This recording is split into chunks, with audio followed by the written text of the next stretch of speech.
Bonjour à tous, j'espère que vous allez bien. On se retrouve aujourd'hui pour la critique de l'épisode 3 de la saison 4 de Fear the Walking Dead. Et c'est un épisode qui est assez émouvant. Mais avant de revenir à pourquoi l'épisode est émouvant, je vais résumer l'histoire du film. Je vais résumer l'épisode. Donc Morgan, Althea et John sont toujours les prisonniers de Nick et compagnie. Et là, il y a Althea qui prend Nick en otage et ça va mal finir parce que Nick arrive à se libérer et Nick va tomber en fait sur Luciana parce que Althea le pousse. Donc là, en fait, il y a des rôdeurs sur la route et le camion tombe derrière les barrières de sécurité. Et là, du coup, il y a Morgan, Althea et John qui reprennent le dessus sur Alicia et compagnie. Et ils n'ont pas d'autre choix que d'aller chercher une remorque, enfin un camion pour remorquer l'autre camion. Donc du coup, Alicia, Victor, Luciana, John et Althea partent chercher quelque chose pour débloquer le camion.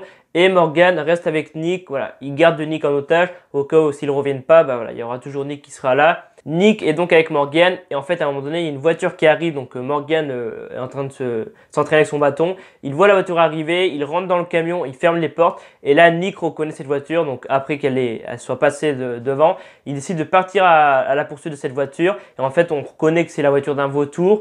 Donc on se doute que quelque chose est arrivé à un de son groupe et on sait aussi que Madison, il nous tease vraiment que Madison est morte parce qu'on voit plusieurs flashbacks dans l'épisode.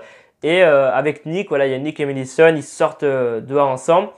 Et depuis vraiment l'épisode 1, ils nous teasent que Madison est peut-être morte. Et je pense que c'est le cas. Parce que sinon, ils ne mettraient pas autant de flashbacks. Ils racontent beaucoup de choses sur elle. Enfin voilà, on voit beaucoup de choses cet épisode. Et donc, est-ce que Madison est vraiment morte? Franchement, si elle est morte, ça serait surprenant. Mais ils osent faire mourir des personnages. Et ça, j'y reviendrai juste après. Alicia et compagnie arrivent pour remorquer le camion. Et là, ils voient qu'ils sont partis, Morgan et Nick. Donc, du coup, John et Luciana partent à leur recherche. Et les autres, pendant ce temps, débloquent le camion. Ensuite, ils retrouvent Luciana et John. Et là, en fait, il y a Morgan qui retrouve le vautour qu'on connaît. Je ne sais plus son nom, je ne sais plus comment il s'appelle. Mais il retrouve le vautour et il dit il faut que vous en alliez. Et là, le vautour dit va-t'en, grand-père, je crois. Enfin, je sais plus, mon vieux, va-t'en, mon vieux. T'as rien à faire là.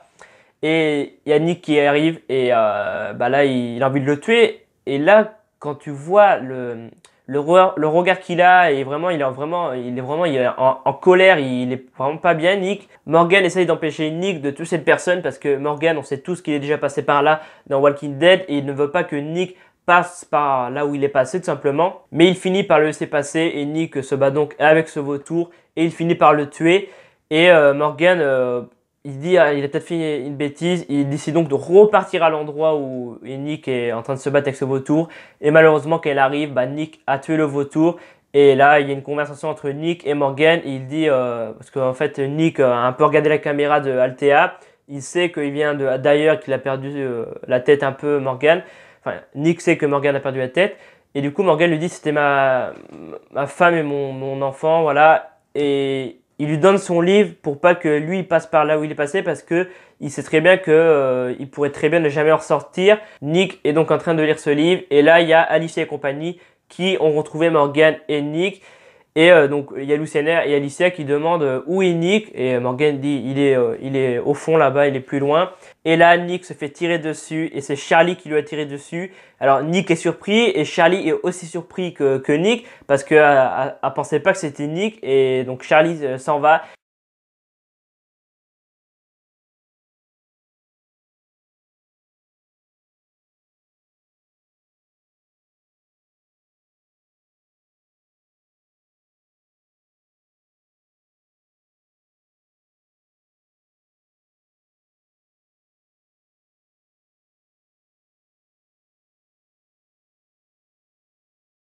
Luciana et Alicia arrivent et là elles se rendent compte que Nick est par terre, il s'est fait tirer dessus. Donc là il y en a une des deux, je ne sais plus c'est laquelle, qui qui essaye de rattraper Charlie, mais finalement il n'y arrive pas parce qu'elle a disparu. Et Nick là il meurt. Et là j'étais pas bien parce que je me suis dit non, comment ils peuvent faire mourir Nick? Et c'est vraiment triste. Clairement c'est un épisode très émouvant. Je m'attendais pas du tout à ce qu'il fasse mourir Nick parce que je pense que bah, c'était clairement, voilà, depuis la saison 1 était là, Nick. Et je pense qu'ils auraient pu faire évoluer plus le personnage. Mais après, ouais, j'ai vu que c'était l'acteur qui voulait arrêter, voilà, il voulait faire d'autres choses. Et c'est dommage parce que, comme je viens de dire, je pense qu'ils auraient pu faire évoluer plus le personnage dans les futures saisons. Et si, voilà, les personnages de Walking Dead et Fear the Walking Dead se rejoignent, je sais pas, peut-être en fin de saison 4 ou dans saison 9 de Walking Dead, bah, je pense que ça aurait été cool de voir la rencontre entre Rick et Nick. Et voilà, et de voir comment le personnage peut évoluer. Après, voilà, l'acteur a voulu faire d'autres choses, c'est comme ça, mais c'est vraiment triste. Vraiment, je m'attendais pas du tout à ça. Donc, bah, hâte de voir comment vont être les prochains épisodes, parce que on ne sait pas où est Madison. Est-ce que Madison est vraiment morte? Je pense qu'en fait, je dis ça, mais ça se trouve, c'est pas du tout vrai, hein. C'est juste une théorie. En fait, je pense que le vautour que Nick a tué, je pense que c'est lui qui a tué sa mère. Parce que, comme j'ai déjà dit tout à l'heure, Nick a le regard vraiment très en colère. On sent vraiment qu'à ce moment-là, Nick, il a la haine, il est vraiment très en colère. Il a envie de décapiter la personne, donc il a envie de tuer ce vautour. Donc, est-ce que c'est vraiment ce vautour qui a tué la mère de Alicia et Nick? Eh ben, on verra ça au fil de la saison. Fear the Walking Dead, ils osent faire mourir des personnages importants, des piliers de la série, carrément, qui étaient là depuis le début. Dans la saison 3, ils avaient fait mourir Travis, qui se prenait une balle dans l'hélicoptère et qui tombait ensuite de l'hélicoptère.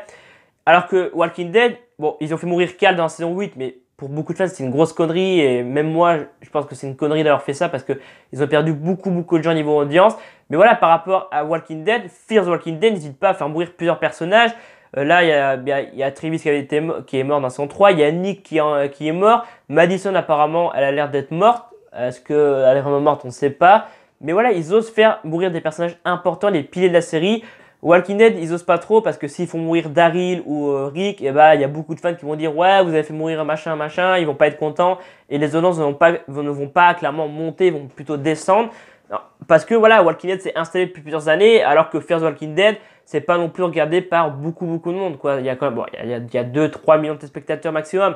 Mais Walking Dead, c'est vraiment installé depuis très longtemps et ils osent pas faire ce que Fear ose faire, quoi. Fear the Walking Dead, ils ont rien à perdre en faisant mourir des personnages par rapport à Walking Dead. Le truc, c'est ça, c'est qu'ils ont rien à perdre. Après, c'est vrai que c'est quand même triste de perdre des personnages qu'on était attachés, qui sont là depuis saison 1. Mais voilà, par rapport à Walking Dead, ils ont moins à perdre que Walking Dead. Ça reste dans la continuité des 2 premiers épisodes qui étaient déjà très bons. Donc je pense que toute cette saison 4 va être très bonne. J'ai hâte d'en savoir plus sur les vautours, du passé entre les vautours et Madison. Et pourquoi Madison est absente depuis le premier épisode de cette saison 4. Et c'est la fin de la vidéo. Si cette review sur l'épisode 3 de saison 4 de Fear the Walking Dead t'a plu, n'hésite pas à mettre un pouce bleu. Ça fait toujours plaisir. Tu peux aussi me suivre sur les réseaux sociaux. Ça fait juste en bas maintenant. Et moi je vous dis à demain pour la critique de l'épisode 4 de la saison 4 de Fear the Walking Dead. C'était Alban F. Salut à tous!